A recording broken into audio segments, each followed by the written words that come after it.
L'Iran menace aujourd'hui ouvertement de frapper directement l'Ukraine, après que des drones ukrainiens ont attaqué des Russes en mer Caspienne. Zelensky a déclaré que Vladimir Poutine prépare une mobilisation en Russie et attend l'envoi de soldats nord-coréens pour la guerre contre l'Ukraine. Vladimir Poutine a utilisé les appels du président du Kazakhstan à mettre fin à la guerre pour, au contraire, justifier sa poursuite. Et maintenant, les services de renseignement britanniques ne cessent que de crier que la Russie prépare une provocation militaire contre l'Europe, alors qu'en Roumanie, pour le troisième jour consécutif, des drones russes se sont abattus qui attaquent le pays. Aujourd'hui, le 26 juillet, plusieurs signaux alarmants dessinent une seule et même histoire. Et cette histoire s'appelle, je dirais, Vladimir Poutine prépare une escalade. Dans le même temps, les frappes ukrainiennes continuent de porter leurs fruits. Cette nuit, des drones ont frappé la centrale thermique de Tavricheskaya et Tchernomorneftgaz en Crimée occupée, la raffinerie de Tyumen et un pont dans la région de Donetsk. Eh bien, en Russie, la place de marché Wildberries a soudainement retiré de son site les catégories de produits militaires, probablement pour donner l'impression qu'il s'agit d'un site civil. Bref, regardons cela. Dans cet épisode, faisons un bref résumé des dernières nouvelles du 26 juillet, ce qu'il est important de savoir en ce moment précis. Je m'appelle Alexei Petchii. Discutons ensemble de tous ces sujets, mais avant de commencer, je vous demande de vous abonner à cette chaîne YouTube. Nous approchons les 300 000 abonnés et je vous serai personnellement reconnaissant pour votre abonnement. Alors, résumons brièvement la journée du 26 juillet qui s'achève. Je commencerai par la menace iranienne envers l'Ukraine, car il s'agit d'un tournant fondamentalement nouveau dans cette guerre. Auparavant, l'Iran combattait contre les États-Unis d'Amérique, mais ne s'en prenait pas officiellement à l'Ukraine, même s'il aidait les Russes. Désormais, l'Iran menace directement l'Ukraine. La raison de ces menaces est l'opération ukrainienne en mer Caspienne dans la nuit du 24 au 25 juillet. Je rappelle ici que cette nuit-là, le service de sécurité d'Ukraine a frappé une plateforme pétrolière du gisement Filanovsky. Une vedette lance-missiles Molnia et 2 navires, Port Olia 2 et Begay, qui étaient entrés sous sanctions internationales et étaient utilisés pour transporter précisément des cargaisons militaires entre l'Iran et la Russie. Donc l'Ukraine a frappé une filière logistique précise par laquelle l'Iran fournit des armes à la Russie, et la Russie peut fournir à l'Iran tout ce dont il a besoin pour survivre sous les frappes des États-Unis d'Amérique. Téhéran a réagi assez durement à cette attaque, ce qui est évident, car ils ont clairement frappé leur logistique militaire.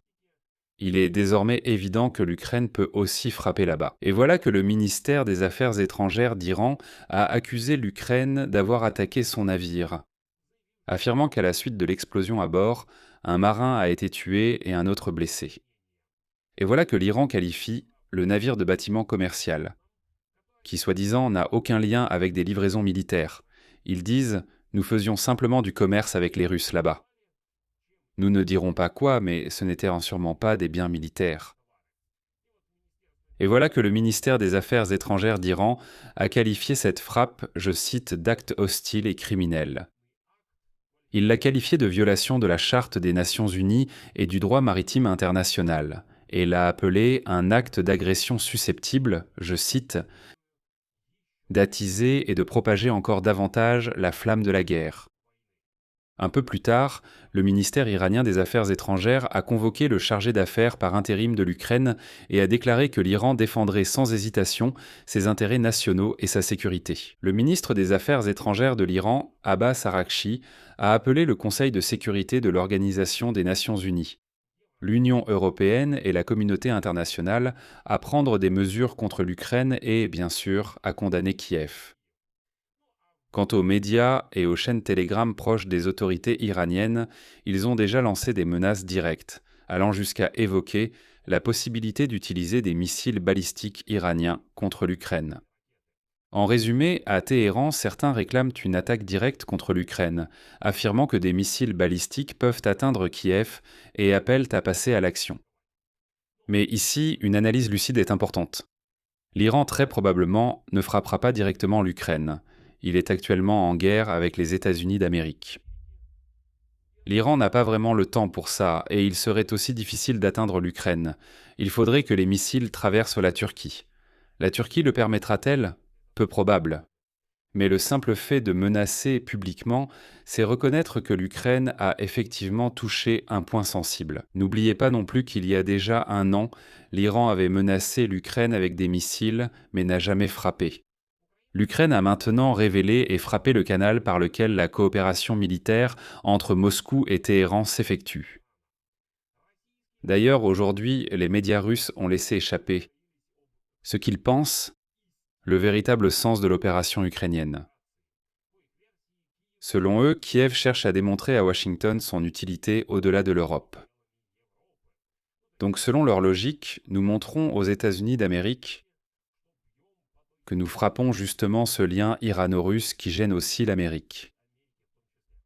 Mais cela signifie qu'un tel lien existe vraiment, même si Téhéran continue d'affirmer qu'il ne s'agissait que d'un navire commercial. Et d'ailleurs, même le renseignement américain a déjà indiqué à plusieurs reprises que oui, très probablement c'est justement par la mer Caspienne que les Russes aident l'Iran à mener la guerre contre les États-Unis au Moyen-Orient. Maintenant, la principale nouvelle concernant la situation sur le front et la mobilisation. Volodymyr Zelensky, le président de l'Ukraine, a écouté aujourd'hui les rapports des services de renseignement sur les plans de la Russie pour cet automne, et ces plans n'incluent pas la paix. Au contraire, Vladimir Poutine se prépare à une forte escalade juste après les élections à la Douma d'État de la Fédération de Russie. Le président de l'Ukraine a déclaré clairement que Poutine prépare les conditions pour élargir la mobilisation en Russie. Ensuite, il a donné les chiffres des pertes qui expliquent justement pourquoi Poutine en a besoin. Selon les renseignements ukrainiens, en moins de 7 mois, en 2026, 220 et 1000 personnes ont été recrutées dans l'armée russe. Et pendant la même période, la Russie a perdu près de 225 500 occupants, environ 130 et 1000 morts et près de 93 000 blessés. Autrement dit, le recrutement dans l'armée ne couvre même pas les pertes. L'armée de la Fédération de Russie fond plus vite qu'elle ne se reconstitue.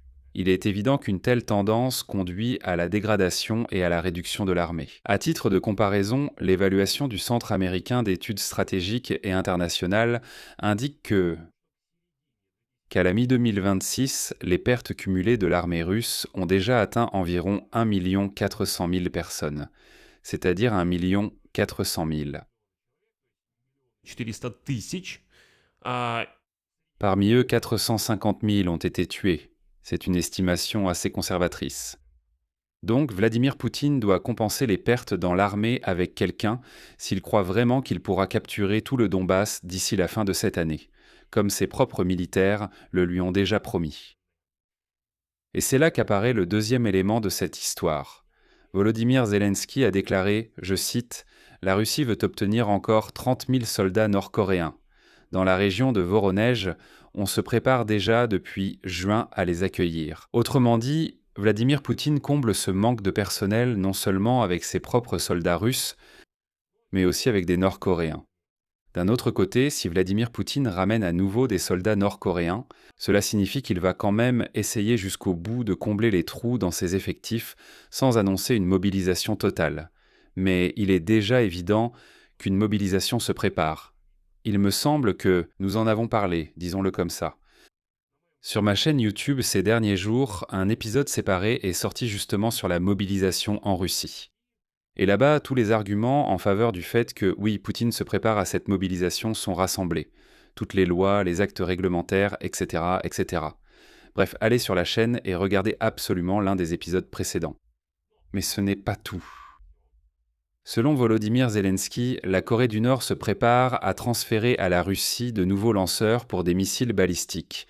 Et ensuite, Zelensky a souligné que ce n'est pas seulement une menace pour l'Ukraine. Citation. La Russie aide la Corée du Nord à apprendre à faire la guerre, améliore leurs armes et leur donne de l'expérience dans l'utilisation réelle des armes. Autrement dit, en échange de soldats et de missiles, Pyongyang acquiert une expérience du combat inestimable, qu'il pourra ensuite utiliser en Asie, contre la Corée du Sud, contre le Japon et en général contre n'importe quel allié des Américains. Vladimir Zelensky a résumé sa pensée en une thèse principale, encore une citation. Il est essentiel d'exercer avec nos partenaires une pression suffisante sur la Russie, pour que l'idée de mettre fin à cette agression devienne dominante. Des idées de paix et non de mobilisation russe supplémentaire. Nos opérations à longue portée, nos frappes sur l'infrastructure de la Russie y contribuent. Je rappelle aussi le contexte ici. Plus tôt, l'Institut américain pour l'étude de la guerre a rapporté que le Kremlin créait déjà une base juridique pour une nouvelle conscription. En particulier, le 22 juillet, la Douma d'État de la Fédération de Russie a adopté en une seule journée et en 3 lectures une loi envoyant au front des détenus condamnés pour banditisme et contrebande de drogue. De plus, la garde nationale russe prépare des actes réglementaires afin que, pendant la mobilisation et en temps de guerre, il soit possible de réprimer encore plus durement ces Russes qui décideraient soudainement de manifester. Quant au renseignement ukrainien, il a évoqué le chiffre d'au moins 500 000 personnes pour la mobilisation de l'automne. Cela devrait probablement arriver après les élections à la Douma d'État du 20 septembre. Et voici la suite logique du sujet. Il s'agit de cet avertissement du renseignement britannique adressé à toute l'Europe. Les services secrets britanniques estiment que Vladimir Poutine pourrait engager une confrontation directe avec l'Alliance Atlantique dans les prochains mois. La logique de cette escalade est la suivante. Alors que Donald Trump s'est concentré sur la guerre contre l'Iran, Vladimir Poutine, selon des sources, souhaite tester la solidité du nouveau gouvernement du Premier ministre britannique Andy Burnham. Je vais maintenant citer des renseignements britanniques rapportés par le Daily Mail. Il existe actuellement une ferme conviction, une certitude, que Vladimir Poutine prépare une sorte d'affrontement direct avec l'OTAN dans les prochains mois. Selon les services de renseignement, le changement de gouvernement en Grande-Bretagne incitera Vladimir Poutine à tenter de tester Burnham et à voir s'il peut exploiter d'éventuels désaccords entre l'ancienne et la nouvelle administration. De plus, selon le Daily Mail, Moscou essaie déjà d'épuiser les ressources du Royaume-Uni en redirigeant sa flotte fantôme de pétroliers pour contourner la Manche. Eh bien, afin que les forces britanniques soient étirées au maximum. Le nouveau ministre britannique de la Défense, Wes Streeting, a répondu assez fermement. Je vais citer ses propos.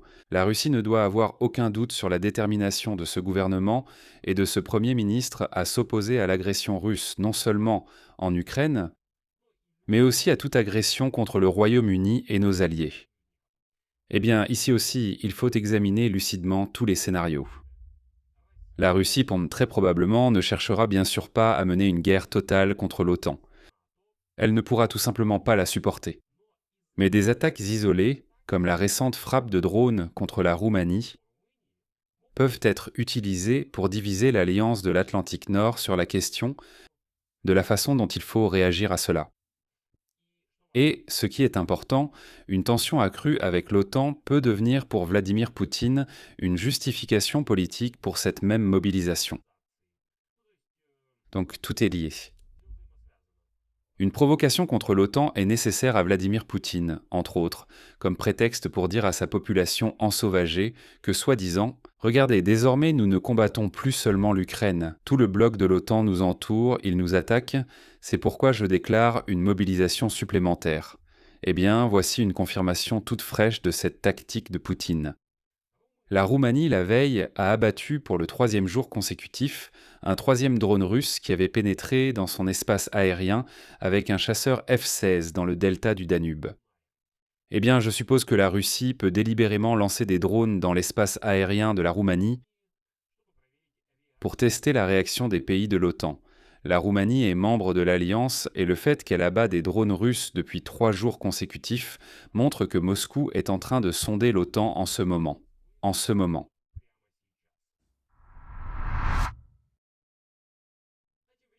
Pendant ce temps, l'Ukraine poursuit ses attaques contre les Russes ensauvagés. Dans la nuit du 26 juillet, les forces de défense ukrainiennes ont frappé la Crimée occupée et les arrières russes.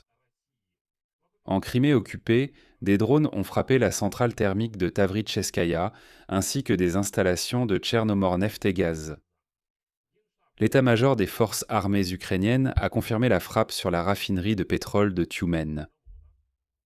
De plus, une frappe a visé un pont routier près de Visselki, dans la partie occupée de la région de Donetsk, que les troupes russes utilisent pour la logistique militaire. Une autre frappe a visé un entrepôt de drones dans la région de Tchervonopopovka et un lieu de rassemblement du personnel russe à Purdovka, dans la région de Luhansk. Et voici un détail particulier qui explique le caractère systématique des actions des forces armées ukrainiennes. Cette nuit, selon l'état-major des forces armées ukrainiennes, des systèmes augmentant la portée et la qualité du contrôle des drones russes ont également été visés, avec lesquels la Russie frappe l'Ukraine. Nous neutralisons donc aussi les drones eux-mêmes, mais aussi si l'on suit les frappes sur les territoires occupés et en Russie, nous neutralisons aussi leur infrastructure de commandement. Et voici un point intéressant. Toutes ces frappes sur la logistique à l'intérieur de la Russie ont eu un effet assez inattendu. Elles frappent l'économie militaire de Vladimir Poutine plus profondément que prévu.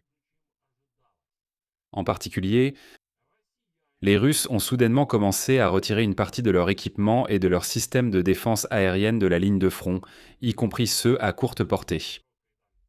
Probablement pour orienter tout cela vers la défense de la Russie contre les frappes ukrainiennes. Concernant la campagne contre les entrepôts Wildberries, les médias occidentaux écrivent déjà ouvertement qu'elle pourrait ébranler le régime de Vladimir Poutine, parce que la guerre a atteint pour la première fois la classe moyenne russe, qui jusque-là n'en ressentait pas directement les effets. Et d'ailleurs, un détail révélateur concernant Wildberries. Après les frappes des drones ukrainiens, après que plusieurs entrepôts assez énormes de cette entreprise ont déjà été incendiés, Marketplace a discrètement supprimé de son site la section qui s'appelait justement « Tout pour l'opération militaire spéciale ». Mais Marketplace a continué à vendre des articles militaires, les plaçant juste dans la catégorie sport. Avant, il était clairement indiqué « Tout pour l'opération militaire spéciale ». On y trouvait aussi bien des drones que des gilets pare-balles, des systèmes de largage, de la fibre optique, bref, plein de choses. Ils ne le cachaient même pas. Maintenant, ils jouent à la carte de l'humanité et déclarent être des installations civiles. Ils ont juste retiré cette section du site, mais ces produits en sont toujours en vente. Autrement dit, cette entreprise fait publiquement semblant de se désolidariser de la guerre, mais en réalité, elle continue d'en tirer profit. L'appel du président du Kazakhstan, Kassym-Jomart Tokayev, à Vladimir Poutine pour mettre fin à la guerre le plus rapidement possible a connu aujourd'hui un développement inattendu. Je rappelle que le président du Kazakhstan, lors du forum à Omsk, a directement conseillé à Vladimir Poutine de geler la guerre, car elle frappe déjà le portefeuille du Kazakhstan. J'ai consacré une émission séparée à ce sujet hier, donc pour ne pas me répéter, allez la regarder si vous l'avez manqué. La réaction de l'Ukraine à l'appel de Kassym-Jomart Tokayev est la suivante. Le ministre des Affaires étrangères de l'Ukraine, Andriy Sybiha, a salué cette initiative et a remercié le président du Kazakhstan pour sa position. Quant au dictateur russe Vladimir Poutine, il est révélateur qu'il ait utilisé les propos de Tokayev sur le gel de la guerre à son avantage. Le Kremlin affirme que la Russie soutient aussi la suspension de la guerre, déclarant « Nous ne sommes pas contre. En réalité, Moscou vise à consolider les territoires qu'elle occupe. » Poutine a déclaré qu'il n'était pas contre le gel de la guerre, mais seulement après la prise de tout le Donbass. C'est pourquoi il dit « Regardez, même le président du Kazakhstan dit « Arrêtons la guerre ». Pour cela, il faut que les Ukrainiens cèdent simplement tout le Donbass aux Russes. Eh bien, il faut comprendre la différence ici. Lorsque Tokayev parle de geler la guerre et de revenir à la formule d'Istanbul 2.0, il parle d'un cessez-le-feu, là tout de suite, maintenant. Lorsque Vladimir Poutine acquiesce à ces paroles, il entend tout autre chose. Geler le front sur la ligne actuelle, dans le meilleur des cas, garder tout ce qui a été conquis, et obtenir un répit pour une nouvelle mobilisation. Voilà, ce sont en fait deux choses complètement opposées sous le même mot gel. Et Poutine commence déjà à se moquer de ce sujet et dit « Eh bien, prenons tout le Donbass et ensuite on pourra geler ». C'est précisément pour cela que Zelensky insiste sur le fait qu'il faut faire pression de manière à ce que Vladimir Poutine soit dominé par des pensées de paix et non par l'idée de recruter encore 500 000 Russes mobilisés et 30 000 Nord-Coréens. Suite. Conclusion. La situation à ce jour, le 26 juillet, est la suivante. Les frappes ukrainiennes fonctionnent, à tel point qu'elles ont touché un point sensible, même pour l'Iran, qui a menacé aujourd'hui l'Ukraine de frappes après le naufrage de ses navires transportant du matériel militaire pour les Russes. Aujourd'hui, l'Ukraine a frappé la Crimée occupée, une raffinerie de pétrole, la logistique et l'infrastructure de gestion des drones. En général, la campagne systématique se poursuit. Mais la Russie... Готовится не к миру, а к эскалации. Владимир Путин создает правовую базу для новой мобилизации уже осенью. Le recrutement dans l'armée ne couvre même plus les pertes que la Russie subit sur le front. Poutine attend 30 000 Nord-Coréens et de nouveaux lanceurs de missiles balistiques de la part de Kim Jong-un. Et le renseignement britannique avertit que Poutine pourrait organiser une provocation contre l'OTAN. Les F-16 roumains qui abattent des drones russes pour la 3e journée consécutive montrent que Moscou teste déjà la réaction de l'Alliance. Tout cela est en réalité étroitement lié. Une provocation contre l'OTAN est nécessaire à Vladimir Poutine comme prétexte pour la mobilisation. La mobilisation et les Nord-Coréens sont nécessaires, car l'armée de la Fédération de Russie fond à vue d'œil. Et Vladimir Poutine veut utiliser un gel à la manière de Tokayev simplement pour obtenir un répit. Se préparer à une nouvelle attaque. La tâche de l'Ukraine est de ne pas donner ce répit au dictateur chauve. C'est précisément pour cela que les frappes à longue portée continuent chaque nuit. Je m'arrête ici. Donnez votre avis et vos conclusions en commentaire sous cette émission. Abonnez-vous à la chaîne, activez la cloche et n'oubliez pas de mettre un like. Si vous souhaitez soutenir le travail de cette chaîne YouTube, je vous en serai reconnaissant. Vous pouvez le faire avec n'importe quel don. Les liens et les coordonnées bancaires sont dans la description de cette vidéo. C'est tout pour aujourd'hui. Prenez soin de vous. Au revoir à tous.